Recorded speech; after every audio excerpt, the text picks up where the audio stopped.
G'day everyone, welcome to another video by myself, Andrew DFT. Now today's prop, well, it's one of the most strangest, weird ones I've ever produced, and of course we're talking about the Rainbow Smash from Fortnite. Now for those of you who are not familiar with the Rainbow Smash, here it is on screen. Of course, it is a cosmetic for the harvesting tool. It has no extra abilities besides looking really fancy and flamboyant, I guess, on the field of battle. And of course, it was released relatively recently and to the much enjoyment of most of the players. And of course, well, I thought if I'm making a harvesting tool, I might as well make this one. And well, this is my outcome. I'm very happy with how it turned out for a project being very different to my general construction process. Of course, with a lot of the guns that I do, it's very linear, very simple styrofoam, very easy to do, and you don't really have to apply much detail. This is on a whole nother scale, literally far larger, far bigger than most of the projects I work with. So trying to figure out how best to do it was something I approached with the same mentality that I do for most of these guns. Using styrofoam and EVA foam as a core basis was something that I adopted and well executed rather well, I think.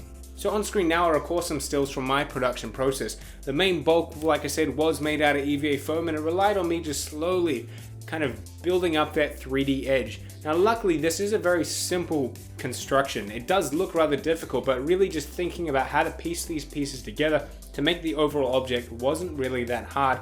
It was just making everything to such a large scale that was timely and, well, rather annoying. The only other thing I could say was rather difficult was indeed the paint job. It's a very interesting, I guess is the key word, paint job than most of the guns I use. Usually guns, rifles are all dark, saturated colors. This is, well, it's a mixture of vibrant and high contrast and, I don't know, just flamboyant, I guess is the term. It's just too much for my eye. But heck, that's what's so cool about Fortnite and of course other games that offer you so much variation in skins, cosmetics, characters, and anything else designed. So there's something there for everyone.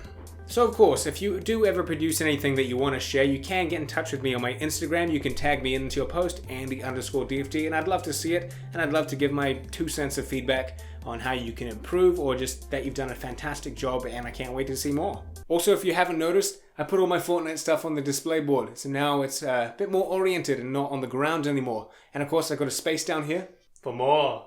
But of course, if you liked the video and you enjoyed this random llama unicorn, please like the video and share it with your friends. And of course, until I produce another weird, wacky thing like the llama or another cool one, I will catch you later.